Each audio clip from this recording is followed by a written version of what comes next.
Study IQ channel में आपका स्वागत है। ये हमारी मैपिंग का लेक्चर नंबर 31 है। इस मैप में हम आइलैंड्स ऑफ इंडिया के बारे में बात करेंगे।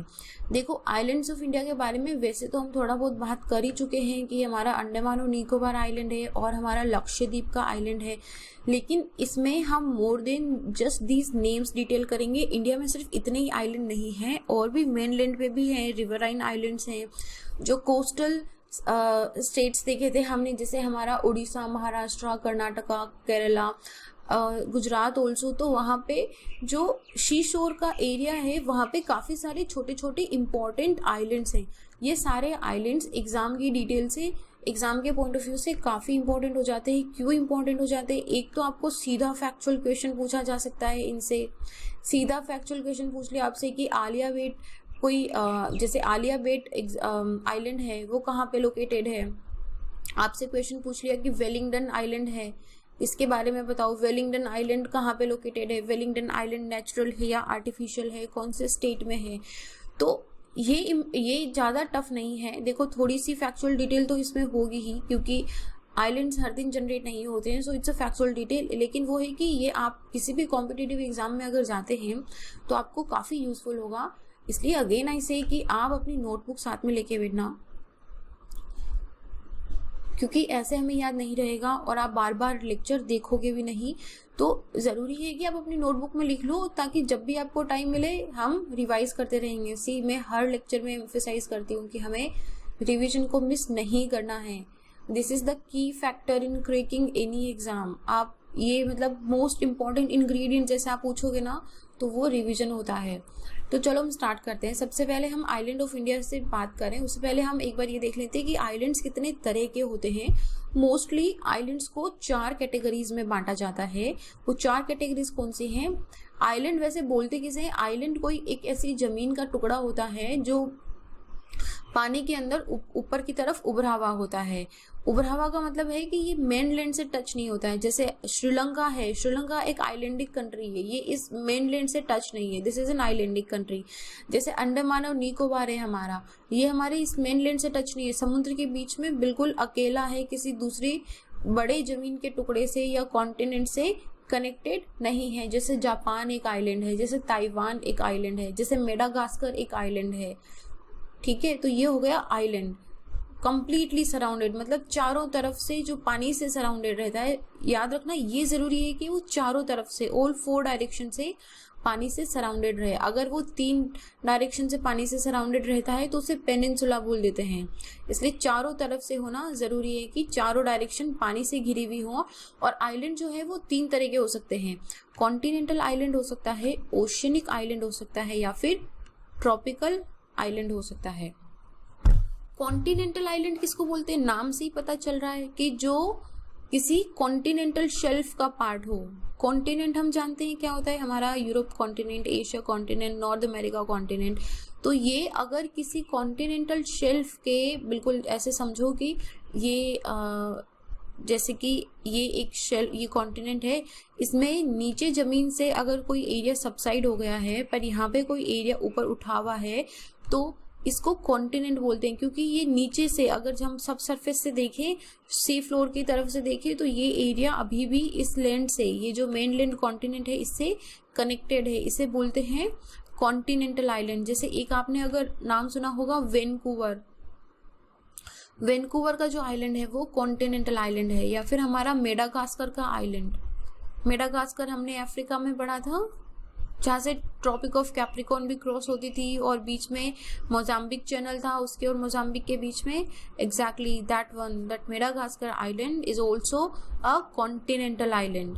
और दूसरा टाइप होता है हमारा ओशियनिक आइलैंड। ओशियनिक आइलैंड क्या होते हैं कि जैसे समुद्र का पानी है, समुद्र है ये पूरा, समुद्र के पानी में सडनली अगर यहाँ पे कोई जमीन का टुकड़ा राइज हो जाता है, वो कैसे हो सकता है? देखो, हमने या तो कोई वोल्केनो ब्रस्ट हुआ होगा, कोई वोल्केनिक इरप्शन हुआ है वहाँ पे नीचे सब सरफेस से, सी फ्लोर से। जैसे कि हमारा ये मिड अटलांटिक रिज है, उसमें मानो कि कोई वोल्केनो इरप्ट हुआ है और वो इतना ऊंचा हो गया है कि वो समुद्र को क्रॉस करते हुए बिल्कुल ऊपर ऐसे जमीन के टुकड़े की तरह दिख रहा है।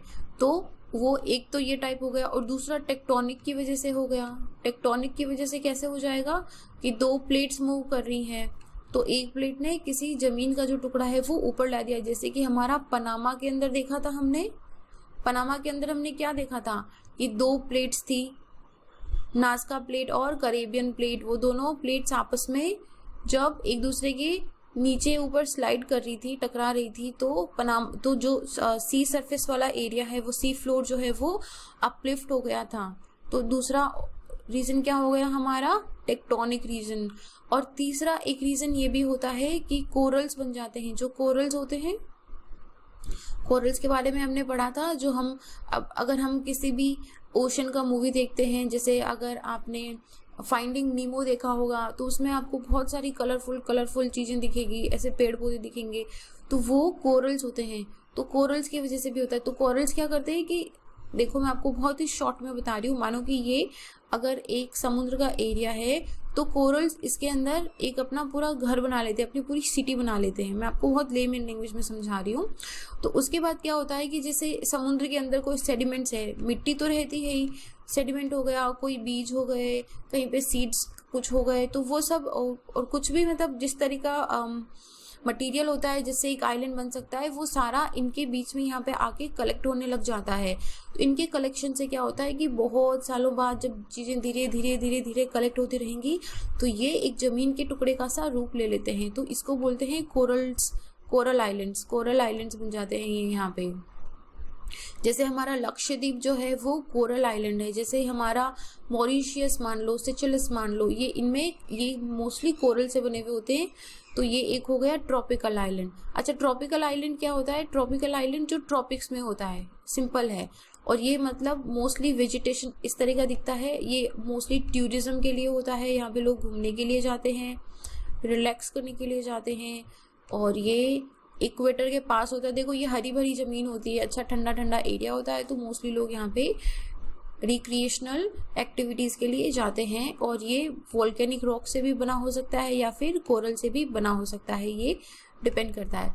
तो ये हमारे 3 इंपॉर्टेंट टाइप्स हो गए आइलैंड के। और मैंने आपको ये भी बता दिया कि कोरल रीफ वाला जो आइलैंड है वो कैसे बनता है। अगर हम इंडिया में बात करें तो इंडिया में सब तरह के है। जैसे हमारे पास वोल्केनिक आइलैंड भी है, हमारे पास रिवराइन आइलैंड भी है। रिवराइन आइलैंड क्या होता है? जैसे आपने मजूली आइलैंड पढ़ा होगा कहीं पे। मजूली आइलैंड क्या है? एक रिवराइन आइलैंड है। उसमें क्या हुआ कि ब्रह्मपुत्र रिवर बह रही है, लेकिन बीच में कहीं पे अगर मानो थोड़ा सा स्लोप ऊपर आ गया, तो यहाँ पे क्या होता है कि पानी नहीं बहता, लेकिन ये ऊपर से जो सेडिमेंट्स ला रही है ना, वो सेडिमेंट्स पूरा यहाँ पे एक जगह पे इकट्ठा होना स्टार्ट हो जाता है। और इस सेडिमेंट के इकट्ठे होने की वजह से जब ये मतलब सालों तक सेडिमेंट्स जो है वो अगर इकट्ठा होता रहेगा, तो ये एक आइलैंड का, एक द्वीप का, इसको हिंदी में बोलते हैं द्वीप का, एक द्वीप का हिस्सा बन जाता है। और ये अभी मतलब मजूली आइलैंड अगर आप मानो तो ये एक डिस्ट्रिक्ट एरिया है, यहाँ पे लोग रहते हैं, पूरा एडमिनिस्ट्रेशन चलता है, लोग अपनी इकोनॉमिक एक्टिविटीज करते हैं। और ये बना हुआ किससे है? नदी के सेडिमेंट से, नदी के बीच में है ये, ठीक है। और तो अभी हम अगर इंडिया में बात करें तो इंडिया में लगभग 1208 आइलैंड्स हैं। उसमें से बहुत सारे तो ऐसे भी हैं जहाँ पे कोई रहता नहीं है, बस वो हमारी जगह है कि उस पे इंडिया ने अपना फ्लैग डाल के रखा है कि this is a part of India. तो टोटल हमारे पास अराउंड 1200 आइलैंड्स हैं। हम एक एक करके पढ़ेंगे। सबसे पहले हम अंडमान और निकोबार को पढ़ेंगे क्योंकि ये बहुत इंपॉर्टेंट है। उसके बाद हम लक्षद्वीप को पढ़ेंगे, और उसके बाद हम वो हमारी जो मेनलैंड इंडिया है उसके स्टेट्स कोस्ट लाइन के अंदर या रिवराइन कोई आइलैंड है तो वो कौन से। देखो, छोटे छोटे आइलैंड्स बहुत हैं, हम सारे आइलैंड्स नहीं कवर करेंगे क्योंकि सारे आइलैंड्स आप याद भी नहीं रख पाओगे। लेकिन मैंने इस स्लाइड में जितने भी इम्पोर्टेंट हैं, जो मोस्टली न्यूज़ में रहते हैं या जिनकी कोई सिग्निफिकेंस है, मैंने वो सारे इसमें डाले हैं। तो आप अगर ये स्लाइड अच्छे से पढ़ लेते हो, अगर आप नोटबुक में रिवाइज करना चाहते हो, आप नोटबुक में लिखना चाहते हो, तो प्लीज़ अपनी नोटबुक में लिख लीजिए। वो तो रिवीजन के लिए ऑब्वियसली इजी रहेगा ही। नहीं तो आपको पीपीटीज भी प्रोवाइड करी जाएंगी, आप पीपीटी से भी पढ़ सकते हो। सबसे पहले बात करते हैं अंडमान और निकोबार की। तो सबसे पहले बात करते हैं अंडमान और निकोबार की फॉर्मेशन की। क्वेश्चन यही होता है कि अंडमान और निकोबार बना कैसे। तो मैंने आपको इंडिया का मैंने आपको ये बताया था कि इंडिया की जो प्लेट थी, इंडिया ऑस्ट्रेलिया की प्लेट, वो यूरेशिया की प्लेट से आके टकराई थी अराउंड 50 मिलियन ईयर्स अगो। तो उसकी वजह से हिमालयाज हिमालयाज यहाँ पे बने थे। तो सेम उसी तरीके से जो अंडमान निकोबार है ये भी उसी टाइम पे बना जब हिमालयाज बने थे। लेकिन कौन सी प्लेट के कॉलिजन से? जब Indian plate Burma minor plate से टकराई। माइनर प्लेट से देखो हिमालय कैसे बना था? जब इंडियन प्लेट यूरेशियन प्लेट से टकराई थी। लेकिन अगर हम अंडमान निकोबार की बात करें तो कैसे बना था? जब ये हमारी इंडिया वाली प्लेट थी, ये यहाँ पे एक बर्मीज प्लेट है, माइनर छोटी सी प्लेट, जैसे हमने नाजका प्लेट, जुआन दा फूका प्लेट देखी थी जो छोटी प्लेट्स थी, उसी तरीके से यहाँ पे एक छोटी सी प्लेट बर्मा माइनर प्लेट भी है। उस बर्मा माइनर प्लेट से जब ये इंडियन प्लेट टकराई तो यहाँ पे वोल्केनिक इरप्शन हुआ और उसकी वजह से अंडमान एंड निकोबार का फॉर्मेशन हुआ। अंडमान और निकोबार का अगर आप एक्सटेंट देखोगे तो ये इस तरीके से है, नॉर्थ एंड साउथ में फैला हुआ, राइट। तो ये जो है इसको southern extension of Arakan Yoma range भी बोलते हैं। अराकन योमा रेंज में बताऊं अगर आपको तो यहाँ पे है, और इसको बोलते हैं कि ये जो है ये यहाँ पे अराकन योमा रेंज का ये सदर्न एक्सटेंशन है। तो it is also called as an extension of Purvanchal hills. Purvanchal hills हम पढ़ चुके हैं, तो इसको southern extension of Purvanchal hill भी मानते हैं। अच्छा, अंडमान निकोबार को अगर आप अभी हम मैप देखेंगे जहाँ हमने पहले भी देखा है, तो इसको मोस्टली 3 मेन आइलैंड्स में डिवाइड करते हैं कि एक तो सबसे नॉर्थ वाला पार्ट है, एक मिडिल वाला पार्ट है और एक साउथ वाला पार्ट है। तीनों कौन से पार्ट्स हैं अभी हम देखते हैं। डंकन पैसेज के बारे में भी हमने पढ़ा था कि जो डंकन पैसेज है वो लिटिल अंडमान को साउथ अंडमान से सेपरेट करता है। हमने यहाँ पे अभी आप आगे भी देखेंगे हम, ये देखो डंकन पैसेज जो है ये लिटिल अंडमान को साउथ अंडमान से, ये रहा लिटिल अंडमान और ये रहा साउथ अंडमान, इन दोनों को सेपरेट करता हुआ है हमारा डंकन पैसेज। ये एक्सट्रीमली इंपॉर्टेंट इंफॉर्मेशन है, आप इसे स्टार लगा के नोट कर लो चाहे। उसके बाद में जो अगर हम अंडमान एंड निकोबार, एक हमने 10 डिग्री चैनल भी पढ़ा था, तो 10 डिग्री चैनल किसको सेपरेट करता है? अंडमान को निकोबार से सेपरेट करता हुआ। ये रहा हमारा 10 डिग्री। ये सारे हमारे जो आइलैंड्स हैं इनको अंडमान आइलैंड्स बोलते हैं, और 10 डिग्री के साउथ वाले जो आइलैंड्स हैं इनको निकोबार आइलैंड्स बोलते हैं। तो 10 डिग्री चैनल किसको सेपरेट करता है? अंडमान को निकोबार से सेपरेट करता है, और डंकन पैसेज लिटिल अंडमान को साउथ अंडमान से सेपरेट करता है। उसके बाद में अगर हम एरिया वाइज सबसे लार्जेस्ट आइलैंड की बात करें तो निकोबार आइलैंड के अंदर ग्रेट निकोबार का एक आइलैंड है, वो एरिया वाइज सबसे बड़ा है। और अगर हम बात करें डिस्टेंस वाइज कि इसके सबसे पास में कौन सी सिटी पड़ती होगी, तो यहाँ पे इंडोनेशिया का सिटी है सुमात्रा। सुमात्रा अराउंड 150 किलोमीटर की डिस्टेंस पर ही पड़ता है। तो अगर नियरेस्ट सिटी पूछे जाए, ये क्वेश्चन यूपीएससी में ऑलरेडी पूछा जा चुका है। यूपीएससी के प्रीलिम्स में ये क्वेश्चन था कि अंडमान निकोबार से सबसे नियरेस्ट सिटी कौन सा है, तो सुमात्रा जो है वो अराउंड सिर्फ 150 किलोमीटर की डिस्टेंस पे पड़ता है। तो नियरेस्ट सिटी कौन सा हो जाएगा हमारा? सुमात्रा। देखो आप मैप में देखोगे तो आपको पता चल जाएगा कि यहाँ पे नियरेस्ट है। बाकी इंडिया में देखो आपके ये काफी दूर है, ठीक है। तो इंडिया वाले से तो जो नियरेस्ट है वो हमारा साउथ ईस्टर्न एरिया हो जाता है। तो अंडमान निकोबार हमारे लिए स्ट्रेटेजिकली भी काफी इंपॉर्टेंट हो जाता है। कैसे है अभी हम लास्ट वाली स्लाइड में इसको देखेंगे। उसके बाद सबसे इंपॉर्टेंट है, यहाँ पे 2 आइलैंड्स हैं, बेरन आइलैंड और नारकोंडम आइलैंड। बेरन आइलैंड और नारकोंडम आइलैंड जो है ये पोर्ट ब्लेयर के अंदर, नॉर्थ टू पोर्ट ब्लेयर है, और ये इंडिया के वोल्केनिक आइलैंड्स हैं। बेरन आइलैंड जो है वो इंडिया का ओनली एक्टिव आइलैंड है, ओनली एक्टिव वोल्केनिक आइलैंड है, ठीक है। अगर आपसे सीधा पूछा जाए बेरन आइलैंड कहाँ है, क्या लिखोगे? अंडमान एंड निकोबार में।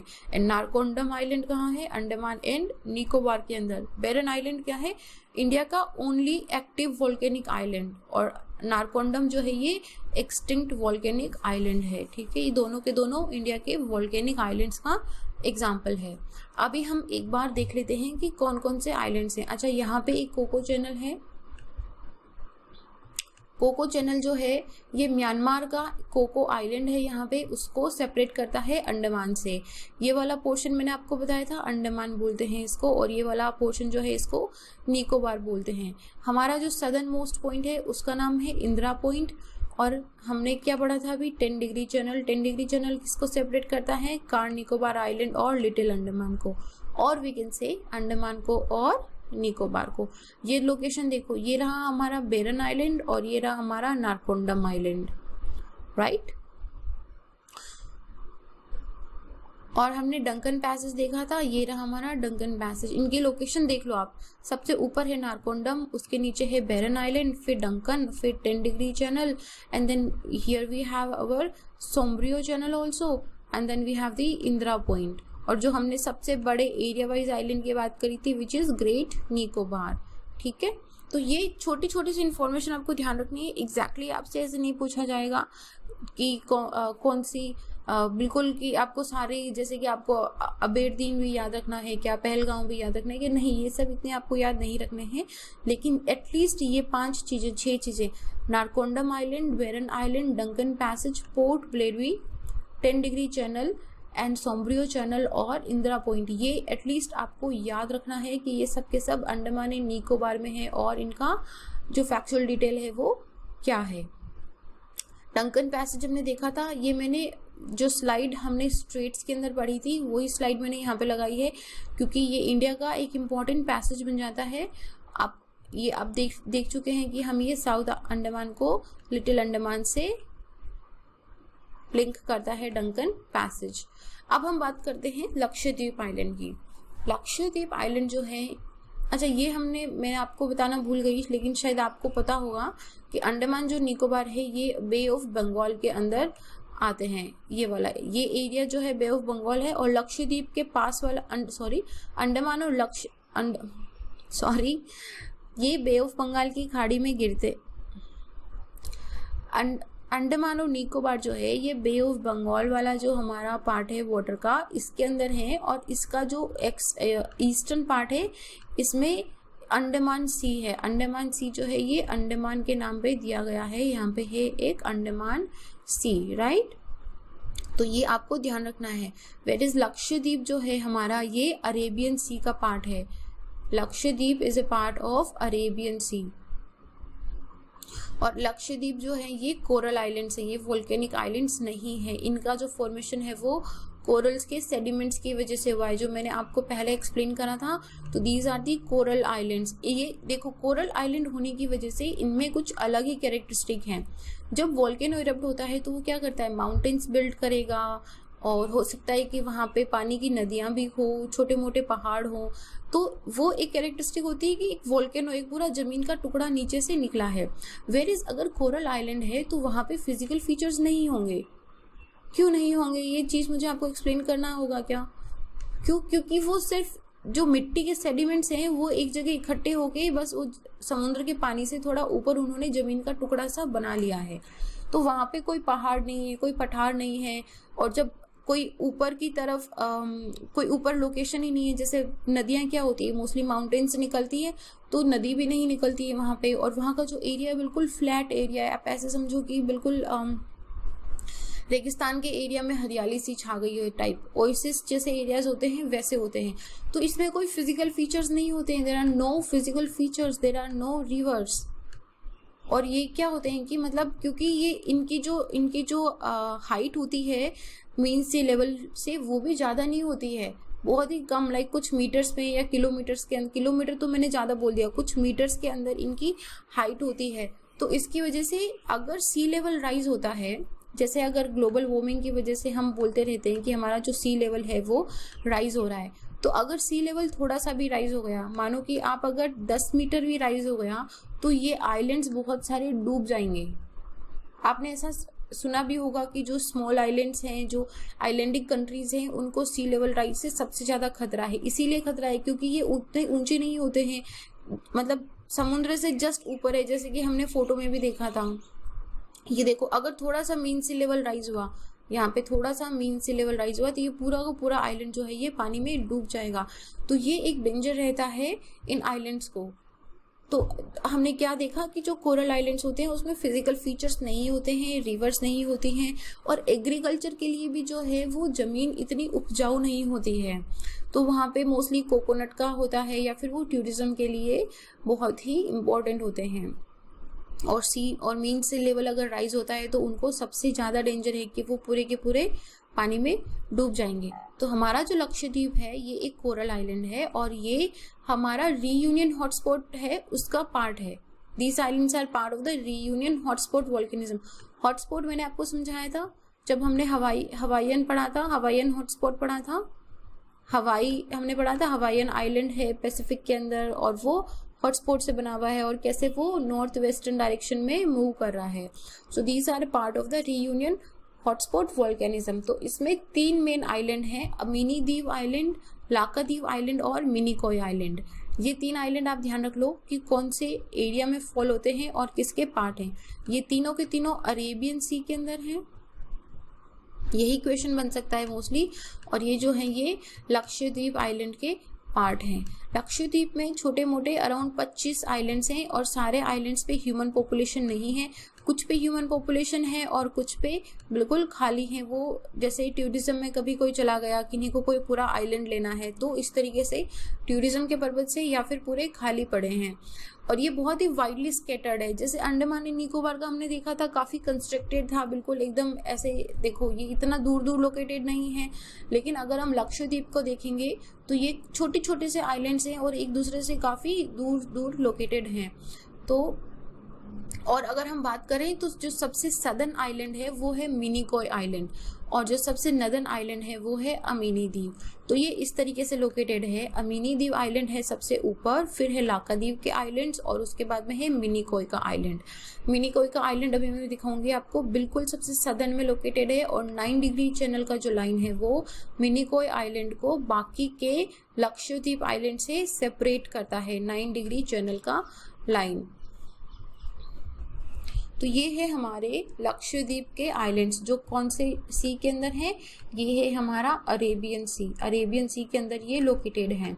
ये देखो मिनिकॉय का आइलैंड, ये मिनिकॉय का आइलैंड बाकी के पूरे लक्षद्वीप से 9 डिग्री चैनल के वाया सेपरेट होता है। ये है 9 डिग्री चैनल। और 10 डिग्री चैनल हमने क्या पढ़ा था, 10 डिग्री चैनल था हमारा अंडमान को निकोबार से सेपरेट करता हुआ। ठीक है, इसके अंदर आपको बहुत ज़्यादा ध्यान नहीं रखना है, कुछ कुछ ध्यान रख सकते हो, जैसे काले पानी का हो गया, मिनिकॉय का हो गया, एक हमारा किल्तन हो गया, ये सारे आप, ये हमारा अमीनी हो गया, अमीनी द्वीप का आइलैंड। ये सारे के सारे देखो याद रखना पॉसिबल भी नहीं है और मैं रिकमेंड भी नहीं करूँगी, लेकिन आपको कुछ इंपॉर्टेंट वाले तो ध्यान रखने ही हैं। उसके बाद में एक हमारा यहाँ पे पंबन आइलैंड भी है। This you see, this is Pamban island. ये मैंने आपको पहले वाली स्लाइड में भी बताया है, ये आपका एक रिवीजन टाइप का हो रहा है। तो ये जो स्लाइड हमने पढ़ी थी, मैंने एज इट इज़ वही स्लाइड रखी है ताकि आपको रिकॉल हो जाए। हमने एक पालक स्ट्रेट पढ़ा था। पालक स्ट्रेट किसके बीच में था, तमिलनाडु और श्रीलंका के बीच में। और कौन सी 2 वाटर बॉडीज को कनेक्ट कर रहा था, ये बे ऑफ बंगाल को पालक बे से, या फिर बोल देंगे इंडियन ओशन के अंदर ही पूरी की पूरी ये थी। तो इसी के अंदर हमने पढ़ा था हमारा पंबन आइलैंड। पंबन आइलैंड जो है ये इंडिया का पार्ट है और ये तमिलनाडु का पार्ट है। अगर हम स्टेट वाइज बोलें तो this is a part of Tamil Nadu. Tamil Nadu का जो अगर हम सदर्न मोस्ट एक्सटेंट बोलें तो ये है पंबन आइलैंड। और यहाँ पे हमने एडम ब्रिज भी देखा था जिसे हमने क्या बोला था, राम सेतु। एग्जैक्टली। तो पंबन आइलैंड कहाँ पे है हमारा, तमिलनाडु में और सदर्न मोस्ट एरिया है। ये आपको ध्यान रखना है क्योंकि अभी हम स्टेट वाइज कवर कर रहे हैं। तो स्टेट वाइज में हम सबसे पहले चलते, देखो ये या तो आप स्लाइड से पढ़ लेना, आप इसे स्लाइड से कर सकते हो सीधा, या फिर आप अपनी नोटबुक में नोट भी कर सकते हो क्योंकि ज़्यादा नहीं है। मैंने जो बहुत इंपॉर्टेंट है जिनको तो आपको याद रखना ही है, सिर्फ वही आइलैंड्स इसमें कवर करे हैं। तो आंध्र प्रदेश के अंदर 3 मेन आइलैंड है, भवानी आइलैंड, श्रीहरिकोटा और वेनादू। श्रीहरिकोटा एक्सट्रीमली इम्पॉर्टेंट है, ये तो आपको ध्यान रखना ही है। ये वो है जहाँ से हमारे सैटेलाइट्स लॉन्च होते हैं। श्रीहरिकोटा के आइलैंड से हमारे सैटेलाइट्स लॉन्च होते हैं, तो ये तो आपको एक्सट्रीमली इम्पॉर्टेंट है। और ये किसमें है, बे ऑफ बंगाल के अंदर, बे ऑफ बंगाल वाली साइड के अंदर है ये आंध्र प्रदेश का एक आइलैंड। आसाम के अंदर है मजूली का आइलैंड, ये भी एक्सट्रीमली इम्पोर्टेंट है। मजूली का जो आइलैंड है ये रिवराइन आइलैंड है। रिवराइन आइलैंड्स क्या बताया था मैंने आपको, जो रिवर के अंदर बनते हैं, रिवर के सेडिमेंट से। तो ये largest riverine island of world है, largest riverine island of world, right. उसके बाद में ये सबसे बड़ा मतलब जो रिवराइन आइलैंड है उसका डिस्ट्रिक्ट भी है ये, so it holds many records. District भी है। लेकिन इसमें इशू भी है, जैसे अगर कभी फ्लड वगैरह आ जाता है तो ये डूबने के चांसेस भी रहते हैं इसमें। तो और अगर जैसे कभी कभी जो सेडिमेंट्स वाली मिट्टी होती है वो पानी के बहाव से कटना भी स्टार्ट हो जाती है, तो ये भी इश्यूज रहते हैं। पर यहाँ पे फिर भी बहुत सारे लोग रहते हैं, यहाँ पे अच्छी खासी पॉपुलेशन है। गुजरात के अंदर 4 इंपॉर्टेंट आपको ध्यान रखने हैं। बेट द्वारका, जहाँ पे हमारे द्वारकाधीश का मंदिर भी ऐसा बोला जाता था कि पहले समुद्र में था, फिर जमीन के ऊपर उठ गया था। So that is in Bet Dwarka. And then Khadir Bet island, Kutch island और पीरम आइलैंड। ये 4 तो आपको याद रखना ही है। एक इसके अंदर 5वां भी आप रख सकते हो, जिसका नाम है आलिया बेट आइलैंड। नहीं, ये आलिया भट्ट वाला आइलैंड नहीं है, this is Aliya Bet island, this is a different Aliya Bet island. तो ये 5 आपको ध्यान रखना है। Bet island, Khadir Bet island, Kutch island and Piram island किसमें है? गुजरात के अंदर। केरला के अंदर देखो, केरला के अंदर एक विलिंगडन आइलैंड है और गुंडू आइलैंड है। विलिंगडन आइलैंड बहुत इंपॉर्टेंट आइलैंड है। विलिंगडन आइलैंड जो है ये अराउंड 1936 के अंदर बना हुआ आर्टिफिशियल आइलैंड है। Yes, this is an artificial island. Artificial island क्या होता है? जिसको हमने कार्व करके बनाया है अलग से, जिसे it's not naturally made, it's a human made, it's a man made artificial island. तो ये यहाँ पे हमने जो केरला का पोर्ट देखा था, कोचिन पोर्ट, कोचिन पोर्ट जो है वो विलिंगडन आइलैंड के पास में लोकेटेड है। तो विलिंगडन आइलैंड आपको ध्यान रखना है, केरला के अंदर है, आर्टिफिशियल आइलैंड है और कोचिन पोर्ट है। और दूसरा इंपॉर्टेंट आइलैंड है इसका गुंडू आइलैंड। उसके बाद 7 आइलैंड्स ऑफ बॉम्बे हैं, ये बहुत इंपॉर्टेंट है। इसमें से कुछ तो आप ऐसे ही देख लोगे, जैसे कोलाबा।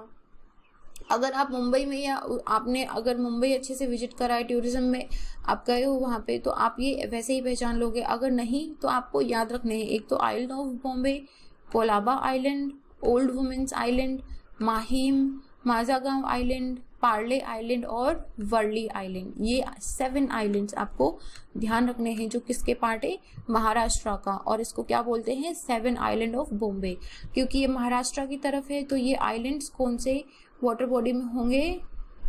अरेबियन सी के अंदर, राइट, ठीक है। उसके बाद मणिपुर के 2 इंपॉर्टेंट आइलैंड्स है। ये दोनों के दोनों आइलैंड इंपॉर्टेंट है, दोनों के दोनों आपको बहुत याद रखने हैं। एक तो है काइबुल लेमजो आइलैंड और दूसरा है फ्लोटिंग आइलैंड। ये फ्लोटिंग आइलैंड है, इसको फुमड़ी भी बोलते हैं। और यहाँ पे एक नेशनल पार्क भी है, and that is the only floating national park of world. Only पूरे दुनिया में इकलौता फ्लोटिंग नेशनल पार्क है हमारा काइबुल लेमजो का फ्लोटिंग नेशनल पार्क। तो मणिपुर के अंदर हमें 2 आइलैंड्स ध्यान रखने हैं, काइबुल लेमजो आइलैंड और फ्लोटिंग आइलैंड। उसके बाद उड़ीसा के अंदर पहले इसे व्हीलर आइलैंड बोलते थे, अभी रिसेंटली इसका नाम चेंज करके अब्दुल कलाम आइलैंड रख दिया गया है। अब्दुल कलाम आइलैंड किसमें है? उड़ीसा के अंदर। और व्हीलर आइलैंड भी जो है ये स्पेस एक्सप्लोरेशन की वजह से काफी इंपॉर्टेंट है, यहाँ से भी कभी छोटे छोटे सैटेलाइट्स को लॉन्च करा जाता है। तो ये भी इसरो के लिए एक काफी इंपॉर्टेंट लोकेशन है। फिर वेस्ट बंगाल में हमारा जो सुंदरवन है, जो हमारा यूनेस्को हेरिटेज साइट भी है, उसके अंदर काफी सारे आइलैंड्स हैं, लेकिन मैंने सिर्फ कुछ इंपॉर्टेंट 5 आइलैंड्स रखे हैं जो बार बार न्यूज में रहते हैं। एक तो Sagar island, new Moore island, Nayachar, this is Nayachar island, Nayachar island, Kakdwip island और गोरामारा आइलैंड। ये 5 आइलैंड आपको ध्यान रखने हैं जो वेस्ट बंगाल में बे ऑफ बंगाल की तरफ है। हमारे 5 island, Goramara island, Kakdwip island, Nayachar island, new Moore island और सागर आइलैंड। उसके बाद हम लास्ट में एक बार डिस्कशन करते हैं कि आइलैंड्स की इंपॉर्टेंस क्या है। देखो, आइलैंड सबसे पहले तो इकोसिस्टम वाइज काफी इंपॉर्टेंट होते हैं। क्यों? क्योंकि यहाँ पे काफी इनकी जो लोकेशन होती है वो समुद्र के बीच में होती है, तो ये काफी ग्रीन रहते हैं। तो यहाँ पे जो फ्लोरा और फ्यूना है उसकी डाइवर्सिटी बहुत ज्यादा अच्छी रहती है। फ्लोरा और फ्यूना वाइज इनकी डाइवर्सिटी बहुत अच्छी रहती है। आपने देखा होगा कि मोस्टली टूरिज्म की पर्पज से तो है ही, टूरिज्म के लिए तो लोग जाते ही हैं, बाकी वैसे भी हमारे जो एनवायरमेंट को, जो इकोसिस्टम को वाइब्रेंसी प्रोड्यूस करते हैं, ये आइलैंड्स देते हैं। उसके बाद में इनकी इम्पोर्टेंस, इकोनॉमिक इम्पोर्टेंस में तो क्या हो जाएगा, देखो एक तो ये हमारा टूरिज्म के लिए बहुत ही इम्पोर्टेंट फैक्टर होता है, टूरिज्म बहुत अच्छा होता है यहाँ पे, हम सब लोगों को पसंद होता है कि आइलैंड्स पे जाएं। और दूसरा इकोनॉमिक में क्या होता है कि कुछ जो वोल्केनिक होते हैं वो मिनरल एक्सप्लोरेशन के लिए भी काम आते हैं, उसमें मिनरल के अच्छे खजाने होते हैं, मिनरल्स के लिए काम आता है। और तीसरा यहाँ पे इकोनॉमिक एक्टिविटीज़ भी डिफरेंट टाइप की होती है जिनसे इनको इकोनॉमिकली काफ़ी हेल्प भी मिलती है। ये 2 हो गए। थर्ड नंबर पे है हमारा इनका स्ट्रैटेजिक लोकेशन, ये इनको सबसे ज़्यादा इम्पोर्टेंट बनाता है, स्ट्रैटेजिक लोकेशन सबसे ज़्यादा इम्पोर्टेंट बनाता है। These are like watchman of a country in a ocean, watchman in ocean बोलो, वॉचमैन इन सी बोल सकते हो आप इनको। कैसे, देखो अगर हमारे पास अंडमान और निकोबार नहीं होता तो हमारा एरिया यहीं तक होता, but because we have Andaman and Nicobar, हम यहाँ पे अपना कोई भी स्टेशन बना सकते हैं और हम नॉर्थ ईस्टर्न कंट्रीज पे, चाइना पे, इधर श्रीलंका पे, इन सब पे हम अपना वॉच रख सकते हैं। And same goes for Andaman and Nicobar. तो ये क्या होता है, हमारी कंट्री का जो एक्सटेंट होता है ना सी के अंदर, उसको इंक्रीज कर देते हैं और हम अपने लोकेशंस बना सकते हैं स्ट्रेटेजिकली। और दूसरे स्ट्रेटेजिकली मैंने आपको पोर्ट ब्लेयर पे बताया था, एक पोर्ट ब्लेयर पे, यहाँ पे पोर्ट ब्लेयर है हमारा, तो पोर्ट ब्लेयर स्ट्रेटेजिकली इंपॉर्टेंट हो जाता है। कैसे हो जाएगा कि यहाँ से जो शिपमेंट्स आते हैं, जो यूएसए सिंगापुर से जो शिपमेंट्स आते हैं वो यहाँ पे रुकते हैं, उनको रिफ्यूल करते हैं, वो आराम से रेस्ट करते हैं, तो ये स्ट्रेटेजिकली वैसे इंपॉर्टेंट हो गया। और दूसरा these are our watchman, diplomatic relations में बहुत हेल्प करते हैं। कल्चरल वाइज फोर्थ इंपॉर्टेंट हो गया कल्चरल वाइज। कल्चरल वाइज कैसे हो गया, यहाँ पे आदिवासी ट्राइबल एरियाज रहते हैं, यहाँ पे ट्राइब्स रहती हैं, जैसे हमारी अंडमान एंड निकोबार में निकोबारीज हो गई, बहुत सारी जो ट्राइब्स हैं ये क्योंकि बहुत आइसोलेटेड एरिया होते हैं तो यहाँ पे अभी भी बिल्कुल पुराने ज़माने की टाइप की ट्राइब्स हैं, तो वो हमारी कल्चर को काफ़ी वाइब्रेंसी बनाते हैं। तो ये हमारा चैप्टर हो गया पूरा आइलैंड्स के बारे में। इसमें हमने सारे आइलैंड्स को बहुत अच्छे से कवर कर लिया है, आप प्लीज़ इसे रिवाइज कर लेना। और ये अगर आपने अच्छे से देखा है तो आपको किसी और आइलैंड का कोई भी वीडियो या लेक्चर या कहीं पे कुछ भी देखने की ज़रूरत नहीं है।